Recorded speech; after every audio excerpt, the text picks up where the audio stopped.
Hello students, welcome to another episode of Current Affairs MCQ. Let us look at the answer for previous day's question. The Carbon Border Adjustment Mechanism, sometimes seen in the news, was introduced by which organization?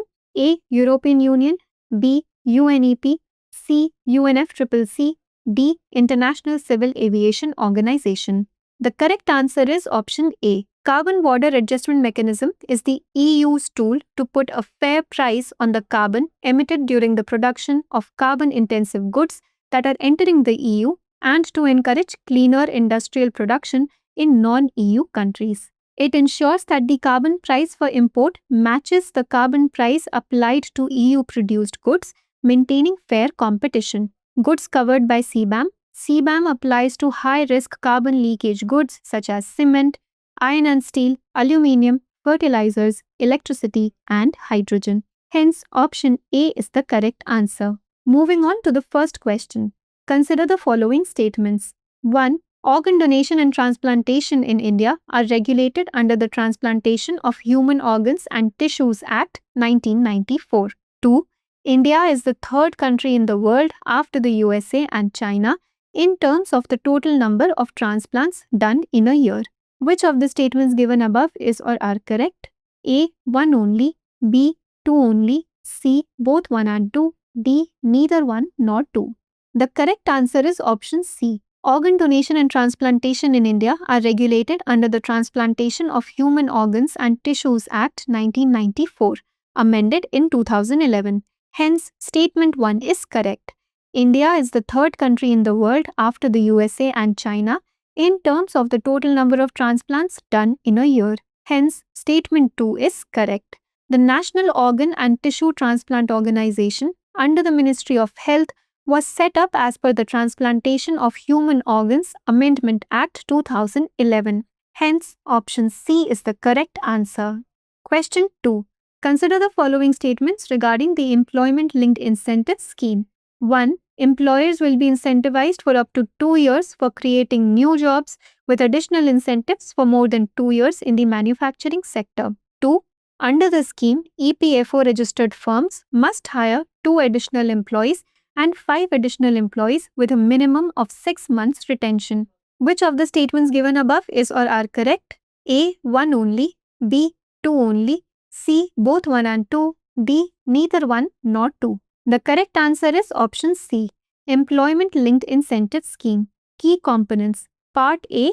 Incentives for first-time employees. It targets 1.92 crore first-time employees Provident Fund Organization registered employees. Employers will be incentivized for up to 2 years for creating new jobs with additional incentives for 2 more years in the manufacturing sector. Hence, statement 1 is correct. Part B. Support to employers. EPFO registered firms must hire 2 additional employees for firms with less than 50 employees and 5 additional employees for firms with more than or equal to 50 employees with a minimum of 6 months retention. Hence, statement 2 is correct. Hence, option C is the correct answer.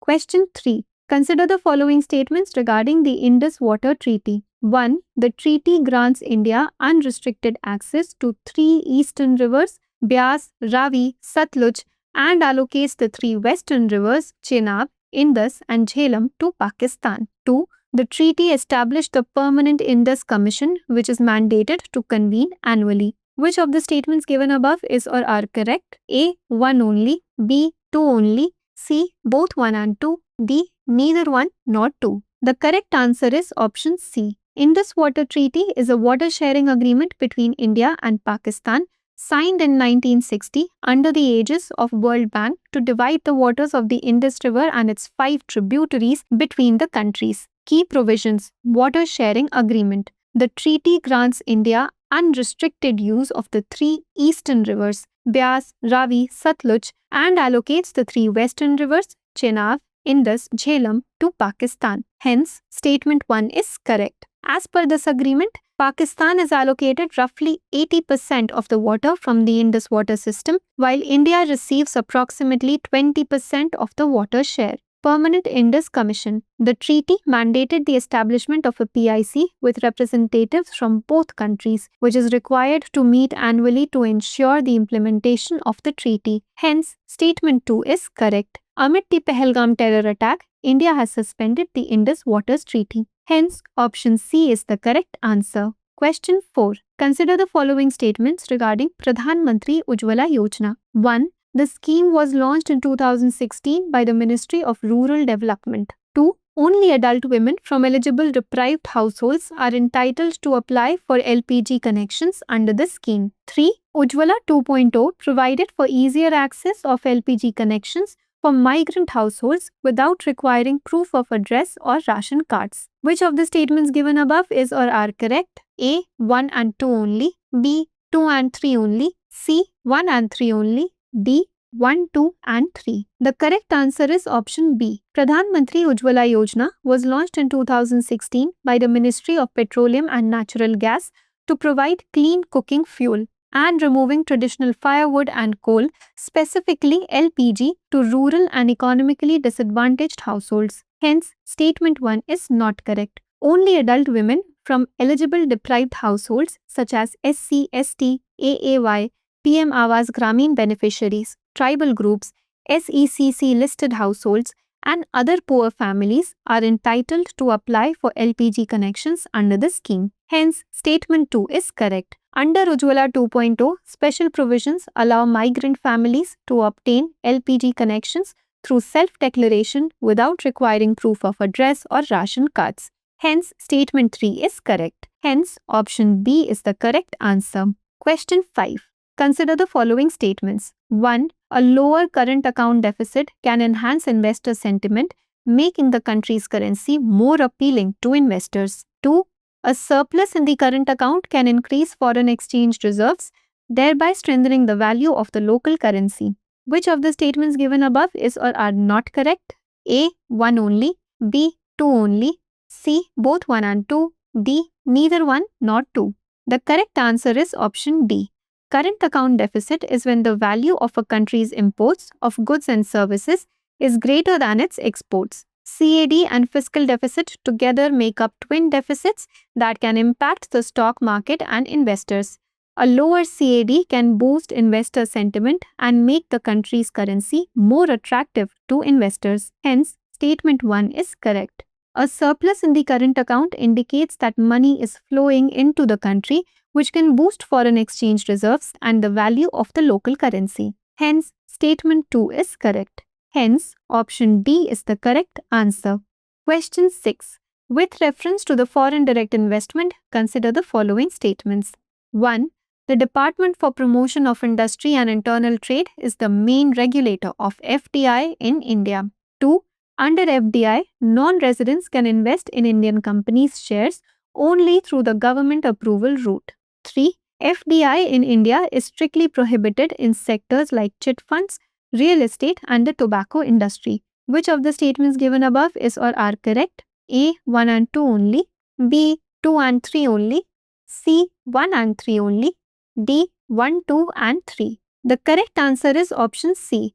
Foreign direct investment refers to the investment made by a person residing outside India through capital instruments in either an unlisted Indian company or in at least 10% of the post-issue paid-up equity capital of a listed Indian company. The Department for Promotion of Industry and Internal Trade under the Ministry of Commerce and Industry is the main regulator of FDI in India. Hence, statement 1 is correct. Under the FDI scheme, non-residents can invest in shares, fully convertible debentures, and preference shares of Indian companies through automatic and government approval route. Hence, statement 2 is not correct. FDI is strictly prohibited in sectors like atomic energy generation, gambling and betting, lotteries, chit funds, real estate, and the tobacco industry. Hence, statement 3 is correct. Hence, option C is the correct answer. Question 7. Which of the following countries is a member of the Organization of the Petroleum Exporting Countries or OPEC? A. Iran, Saudi Arabia, Venezuela. B. Russia, Canada, Mexico. C. Brazil, Argentina, Japan. D. South Africa, Malaysia, Indonesia. The correct answer is option A. The Organization of the Petroleum Exporting Countries is a permanent intergovernmental organization founded at the Baghdad Conference in 1960 by Iran, Iraq, Kuwait, Saudi Arabia, and Venezuela, headquartered in Vienna, Austria. OPEC currently has 12 members, including Libya, the United Arab Emirates, Algeria, Nigeria, Gabon, Equatorial Guinea, and Congo. OPEC countries produce about 30% of the world's crude oil, hold 80% of proven reserves, and account for nearly half of the global exports, with Saudi Arabia as the largest producer among the OPEC. Hence, option A is the correct answer. Question 8. Consider the following statements regarding the Dardanelles Strait. 1. It separates the Gallipoli Peninsula in Europe from the mainland of Asia Minor. 2. It connects the Aegean Sea to the Sea of Marmara. Which of the statements given above is or are correct? A. 1 only. B. 2 only. C. Both 1 and 2. D. Neither 1 nor 2. The correct answer is option C. The Dardanelles Strait is a vital narrow waterway in the northwestern Turkey. It separates the Gallipoli Peninsula in Europe from the mainland of Asia Minor. Hence, statement 1 is correct. It connects the Aegean Sea to the Sea of Marmara, allowing for passage to the Black Sea via the Bosphorus Strait. Hence, statement 2 is correct. The major ports located on the Dardanelles Strait are Gallipoli, Asiabat, and Çanakkale, all located within Turkey. Hence, option C is the correct answer. Question 9. Consider the following statements regarding orbiting carbon observatories. 1. The OCOs are a series of Earth observation satellites designed to provide crucial data for tracking CO2 sources and sinks. 2. They are managed jointly by ISRO and NASA. 3. OCO-3 installed on the International Space Station orbits Earth every 90 minutes, allowing observations of the same location at multiple times of the day. Which of the statements given above is or are correct? A. 1 and 2 only. B. 2 and 3 only. C. 1 and 3 only. D. 1, 2 and 3. The correct answer is option C. The OCOs are Earth observation satellites specifically designed to track atmospheric CO2, its sources and sinks, and their effects on the global climate system. Hence, statement 1 is correct. OCO missions are entirely managed by NASA. ISRO is not involved in their management. Hence, statement 2 is not correct. OCO-3 was installed on the International Space Station in 2019 and completes an orbit around the Earth every 90 minutes, enabling multiple observations of the same location at different times of the day, completing OCO-2 data. Hence, statement 3 is correct. Hence, option C is the correct answer. Question 10. The Trump Route for International Peace and Prosperity Transit Corridor, recently seen in the news, is related to which conflict? A. Israel-Palestine conflict. B. Armenia-Azerbaijan conflict over the Nagorno-Karabakh. C. Russia-Ukraine war. D. India-Pakistan dispute over Kashmir. The correct answer is option B. A peace agreement brokered by the United States has been signed between Armenia and Azerbaijan, marking a significant step toward resolving the long-standing conflict over Nagorno-Karabakh. The agreement includes mutual relinquishment of territorial claims, a ban on the use of force, and adherence to international law. The US secured exclusive rights to build the Trump Route for International Peace and Prosperity, a transit corridor through Armenia connecting Azerbaijan to Nakhchivan, an Azerbaijani enclave bordering Turkey. Hence, option B is the correct answer. Now let us look at a practice question. Consider the following statements regarding the Members of Parliament Local Area Development Scheme or MP-LADS. 1. It is implemented by the Ministry of Statistics and Program Implementation, and the MP-LADS fund is non-lapsable in nature. 2. Each Member of Parliament is allocated Rs 5 crore per year, released in 2 equal installments to district authorities. 3. Nominated MPs can recommend work in any district of any state or union territory in the country. How many of the statements given above are correct? A. Only 1. B. Only 2. C. All 3. D. None. Please provide your answers in the comment section.